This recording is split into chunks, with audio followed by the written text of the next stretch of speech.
Pessoal, graça e paz. Nós vamos bater nessa tecla mais uma vez.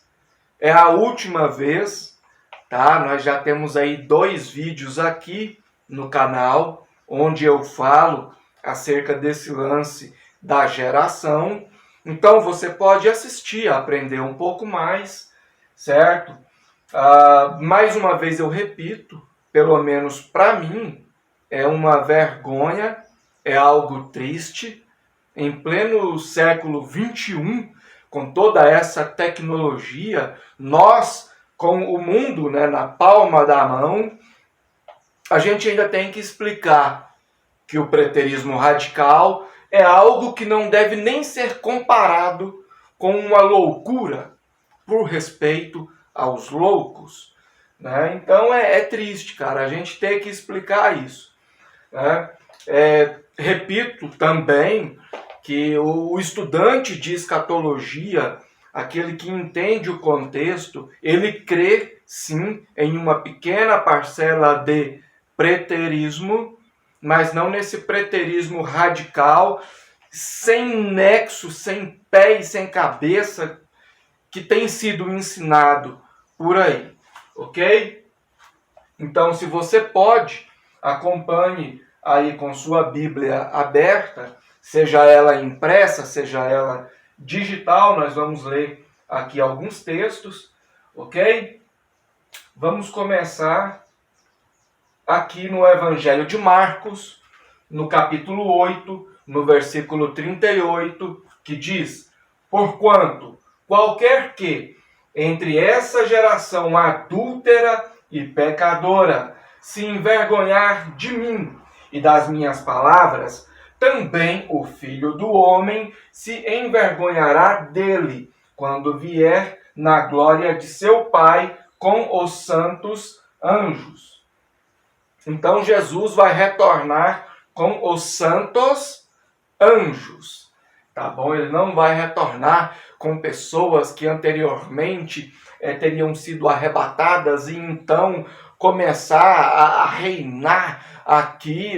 Enfim, eu não vou entrar nesses detalhes porque o foco aqui não é arrebatamento e milênio, mas ele vai retornar com os santos anjos. Nós temos aqui Marcos 8:38 que diz isso, e temos outras passagens. Olhe aí na legenda, né? E aqui ele é bastante claro: qualquer que entre esta geração se envergonhar de mim, eu envergonharei dele perante o Pai. Se essa geração era aquela geração específica que estava ouvindo Jesus, então nós podemos entender que hoje qualquer pessoa pode se envergonhar de Jesus e isso não vai ocasionar consequência nenhuma. Jesus não vai se envergonhar dessa pessoa perante o Pai, porque essa pessoa que está vivendo hoje já não faz parte desta geração. Ou seja, daquela geração específica que estava ouvindo Jesus na ocasião em que ele disse isso. E aí nós teríamos um grande problema, né? Essa palavra geração, aqui, naquilo que nós temos por originais, está escrito com genea ou genea, né? Que quer dizer um espaço de tempo, ou pode dizer sim acerca daquelas pessoas, também pode dizer uma raça, um povo, uma nação, algo nesse sentido. Não vou entrar na etimologia, aqui eu vou tratar acerca de contextos e implicações lógicas, porém, no entanto, contudo e todavia, no curso de teologia imparcial, biblista que eu estou ministrando, nas aulas acerca do preterismo, eu vou me aprofundar mais nesse assunto aí, eu vou detalhar mais acerca da etimologia. Tá? Aqui nós vamos ficar na questão do contexto e das implicações, ok? Então, resumindo, se esta geração era algo referente àquela geração específica, então hoje as pessoas podem se envergonhar de Cristo e Cristo não se envergonhará delas perante o Pai, certo? Aqui nós temos em Mateus 24, acompanhe aí, tá, na sua Bíblia. Nós temos Jesus, os discípulos mostram para Jesus o templo, a estrutura e tal, e Jesus diz que aquilo ali vai ser destruído, vai ser derribado, não ficará pedra sobre pedra. Ainda em Mateus 24, os discípulos perguntam, dize-nos, quando serão essas coisas? E que sinal haverá da tua vinda e do fim do mundo? Essa vinda aqui, no caso, já é a segunda vinda de Jesus. Então, sobre essas coisas, ou seja, aquelas mais próximas, ou seja, por exemplo, a destruição do templo, Jesus já falou, ok?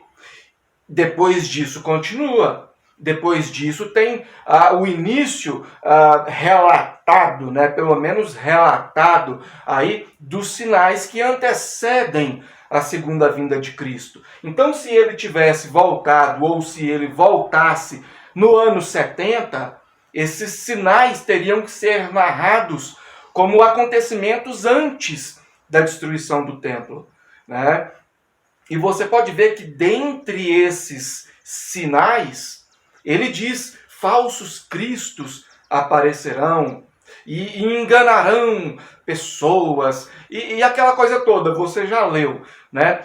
Esses cristos, esses falsos cristos, quer dizer pessoas se passando pelo próprio Jesus. Porque antes de Jesus, ou ainda antes do ano 70, nós tivemos pessoas se dizendo Messias, mas não aos moldes de Jesus. Você pode ver que os próprios judeus, eles não aceitaram Jesus como Messias, porque Jesus não se enquadrou nos moldes nos quais eles esperavam, né? Então, quando Jesus diz, aparecerão falsos cristos, ele está falando no sentido de pessoas se dizendo o Jesus dos cristãos do Evangelho, ok? E historicamente, esses falsos Jesuses aí começam a aparecer depois do ano 70, certo? Isso é para você ter uma ideia. Aqui eu estou resumindo bastante, né? Caso contrário, nós precisaríamos de um vídeo de pelo menos aí 1 hora e meia. Né? Então, resumidamente, é isso. E depois desses sinais que, segundo ele, antecedem a segunda vinda dele, ele vai falar sobre o fim do mundo, certo? Então, são 3 coisas, 3 eventos, acontecimentos. O primeiro é o ano 70, a destruição do templo. Eu falo ano 70 porque historicamente está registrado, mas Jesus não trabalhou com datas específicas. Ele falou acerca de sinais, acerca de alertas e profecias, mas ele não trabalhou com datas específicas. Mas nós já temos aí esse registro, certo? Então, o ano 70, a destruição do templo, depois ele começa a narrar esses sinais que antecedem aí a sua segunda vinda, e depois ele fala do fim do mundo. São 3, tal como a pergunta. Estas coisas, sinal da sua segunda vinda, ou sinais da sua segunda vinda, e fim do mundo. 3 coisas, certo? Nós temos que entender isso aí, ok? Tal como nós também temos que entender a diferença entre ressurreição de Cristo, onde ele ressuscita, onde ele volta a comunicar com os discípulos ali por um curto espaço de tempo, e a segunda vinda dele, que é definitiva. É preciso saber separar isso aí. No curso, na aula, eu explico de forma mais detalhada. Você tem a apostila em PDF, videoaulas, materiais extras, dias exclusivos para você tirar suas dúvidas direto comigo. Faça parte do curso, certo? Curso de Teologia Biblista, 100% online. A nova turma vai começar no dia 6 de abril desse ano, e os detalhes para você fazer parte na descrição aqui desse vídeo. Continuando, aqui em Marcos, no capítulo 13, está escrito, assim também vós, Quando virdes sucederem essas coisas, sabeis que já está perto as portas. Então é depois que acontecer tudo o que ele narrou, certo? A destruição do templo, os sinais, aí as portas estarão próximas, certo? O fim do mundo estará próximo, ok? Na verdade vos digo que não passará esta geração sem que todas estas coisas aconteçam. Lembra de geração como povo, raça, lembra disso no início? Se essa geração for aquela geração específica, nós vamos ter aquele problema do início do vídeo. Ou seja, então as pessoas de hoje podem se envergonhar de Jesus. E isso não acarretará consequência nenhuma, porque as pessoas de hoje não fazem parte daquela geração específica. Então nós temos que entender o seguinte: essa geração que vai ver tudo isso, certo? O povo que vai ver tudo isso. Então o povo de Israel já viu a destruição do templo, ok? Eles estão vendo os sinais se cumprirem.